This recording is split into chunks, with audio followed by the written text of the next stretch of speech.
مرحبا بكم من جديد في قناه شيف ليلى غاسترونومي. كنتمنى يا ربي تكونوا بخير وعلى خير. اليوم غادي نشترك معكم ان شاء الله الوصفات اللي غادي نقدمها، يا اما كتقدموها في الفطور اولا في وجبه الغداء. فغادي نقدم لكم هنايا الصول وكذلك الكروفيت بالشرموله والميرلون اللي كنقليوهم بطريقه سريعه جدا بلا شرموله بلا حتى شي حاجه. كذلك عندي هنايا لي فريت اللي غادي نقدمها لكم، والسر اللي غادي تشوفوه باش انه لي فريت ديالنا يجيونا مقرمشين. عندي هنايا كذلك سلطه اللي هي كتجي بارده بالفلفله والدنجال والطماطم مشويين. وعندي هنايا الرجله، فحتى هي غادي نقدمها لكم بطريقه سريعه جدا. فالا كنتوا اول مره كتزوروا القناه ديالي تنقول لكم مرحبا بكم. اشتركوا في القناه بالضغط على زر الاشتراك ابوني او سبسكرايب، وكذلك فعلوا الجرس باش يوصلكم كل جديد. فيلا نبداو بسم الله على بركه الله بمقادير طريقه التحضير. اول حاجه غادي نبداو بها هي الرجله. فغادي نحتاجوا هنايا كميه من الرجله اللي انا قطعتها من قبل. هذا هو الشكل اللي تيكون ديالها، كتجي على هذا الشكل وكنقطعوها. عندي زيت الزيتون. بالنسبه للتوابل فغادي نحتاج كميه من التحميره اولا البابريكا، تقريبا واحد المعلقه صغيره، معلقه كبيره ديال الكمون اولا اقل حسب الرغبه، نص معلقه صغيره ديال الفلفل الاسود او الابزار، الفلفل الحار حسب الرغبه، بطبيعه الحال كذلك الملح حسب الرغبه. غادي نحتاج كميه من الزيتون حامض مصير مقطع، ثومه مبشوره اولا مفرومه ناعم، عندي معلقه صغيره ديال الطماطم مصبره، كميه من القزبر والمعدنوس اللي هما مقطعين من قبل. فهادو هما المكونات وندوزو لطريقه التحضير. اذا انا غادي نستعمل طنجره الضغط، ممكن تستعملوا فقط كاسوره ولا اي حاجه عندكم. غادي نوضع زيت الزيتون وغادي نضيفوا هذيك الرجله ديالنا بهذا الشكل،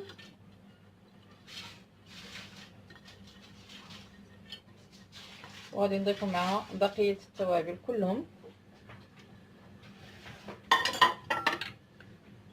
حامض مصير، ثومه، الطماطم. هنا انا استعملت 4 الفصوص ديال الثوم، غنضيف القزبر والمعدنوس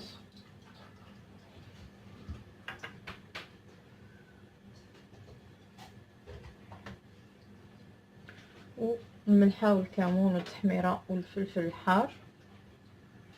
صافي غادي نخلطوا الكل مع بعضياتهم مزيان حتى كتشحر لينا هاد الرجله. عاد غادي نضيفوا ليها الماء الكافي اللي غادي يطيب لينا، تقريبا واحد كاس عنبه ديال الماء، وعاد غادي نسدو عليها.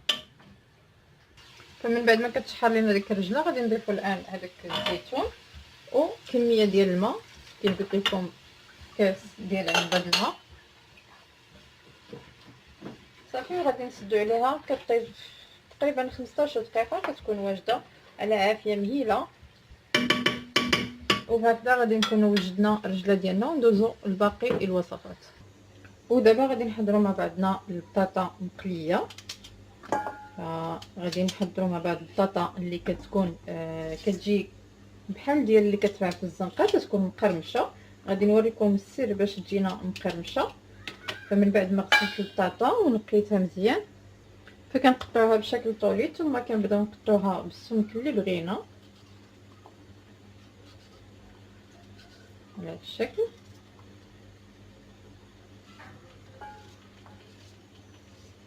وهاد لي فريت راه كيبغيو يوجدوا قبل بوقت ما نقدموهم، لانه كياخذوا شويه الوقت، ولكن النتيجه ديالهم هائله.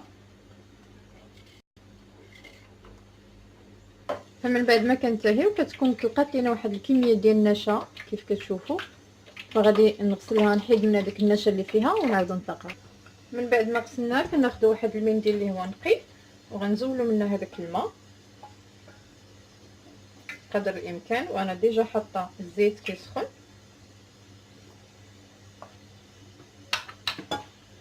نحاولوا نشفوها هكا مزيان.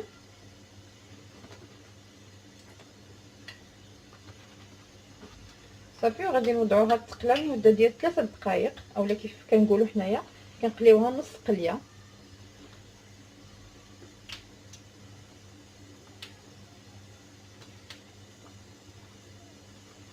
فوالا كيف كتشوفوا كتنشف مزيان، ما كيبقاش فيها الماء.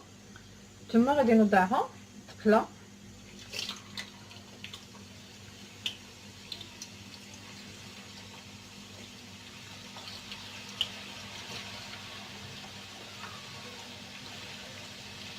مده ديال 3 دقائق، وغادي نزولوها ونوضعوها في ورق النشاف باش نزولو منها مره اخرى هذاك الزيت اللي كيكون فيها، ونعاودو نطفيو ان شاء الله ونشوفوا باقي المراحل.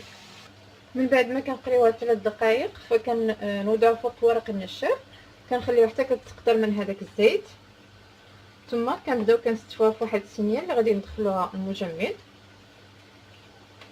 ونخليوها حتى كتجمد تماما كتقصاح، عاد غادي نخرجوها وغادي نقليوها مباشره وهي جامده، ما نحتاجوش اننا نعاودو نخليوها حتى كتطلق.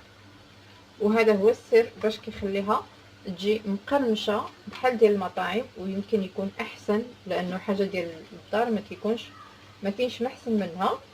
فانا غادي ندخلها المجمد ونعاودو نتلاقاو ان شاء الله ملي نبغي نعاود نقليها ونتبعوا باقي المراحل.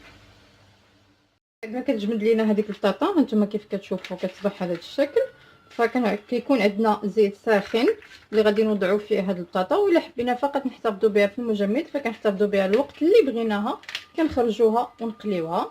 فانا غادي نحطها دابا تقلى في زيت غزير وكذلك سخن كيف كتشوفوا. فغادي نحط البطاطا ديالي كتقلى حتى كتحمر مزيان، وكنوضعوها فوق ورق النشاف، وبهكذا كتكون البطاطا ديالنا واجده. شوفوا فهذا لي فريت ديالنا كيف كيجيو مقرمشين، وكذلك ما كيكونوش شاربين الزيت هانتوما كيف كتشوفوا. فكنتمنى ان شاء الله الوصفه تكون نالت الاستحسان ديالكم، ونتلاقاو ان شاء الله تتمه. بالنسبه للسمك فغادي نحتاجو هنايا كميه من الصول وكميه من الميلون. غادي نحتاجو واحد البلاستيك اللي وضعت فيه الدقيق الابيض. غادي نحتاج التوابل، شويه ديال الاعشاب المنسمه، شويه ديال الهريسه او الفلفل الحار، شويه ديال الابزار، شويه ديال البابريكا والتحميره، شويه ديال الكمون، شويه ديال التوابل ديال الخاصه بالسمك، وشويه ديال البصل المجفف. فغادي نضيف هاد التوابل كلهم لهاد الدقيق، وغادي نخلطهم مزيان حتى كينسجموا لينا هذوك التوابل مع الدقيق. صافي ثم غادي نبدا ناخذ هذاك السمك. هانتوما كيف كتشوفوا الدقيق من بعد ما كنديروا له داك العطريه كيصبح اللون ديالو مختلف. غادي نبداو بالصول. عندي هنايا انا حطيت الزيت كيسخن، ونبداو كنقليو السمك ديالنا. هاد الطريقه راها سهله وكذلك في نفس الوقت كتبقى عمليه، عوض ما نبقاو نوسخو في الصحون وكذلك. حتى المذاق ديالو كيجي هائل.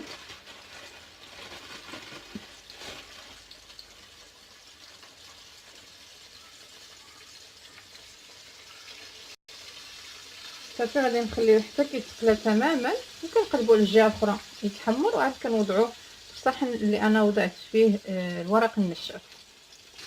ومن بعد ما كيتحمر لنا من الجهه التحتانيه فكنقلبوه على الجهه الاخرى.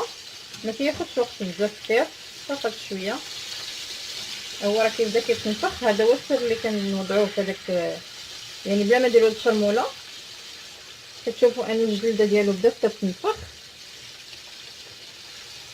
صافي غير يطيب واحد شويه وغادي نزولو.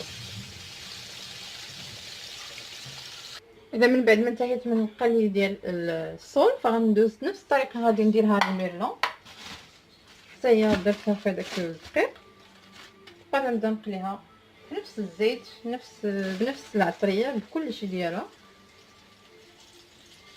وحتى هي راه ما كتاخذش وقت كثير باش تقلى.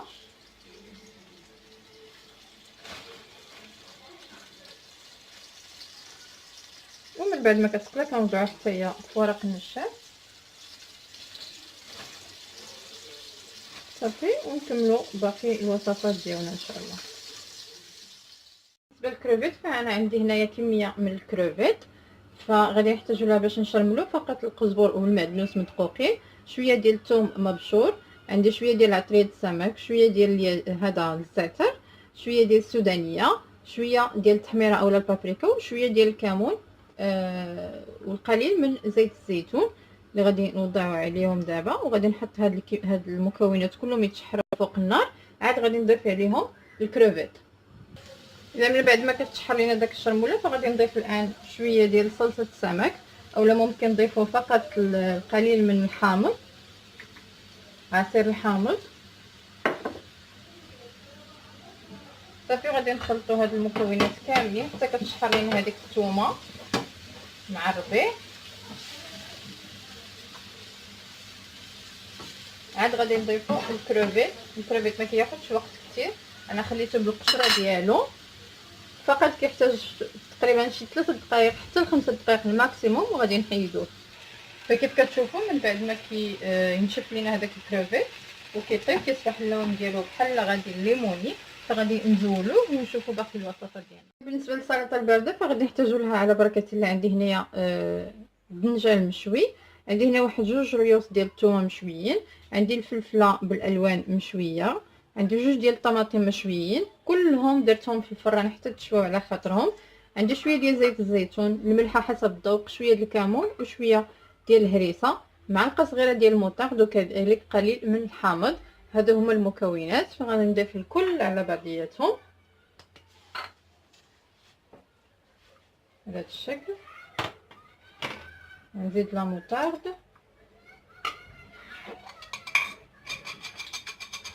تقريبا واحد معلقه صغيره مع مرش، شويه ديال عصير الحامض، وغادا نطحن الكل بالبلاندر.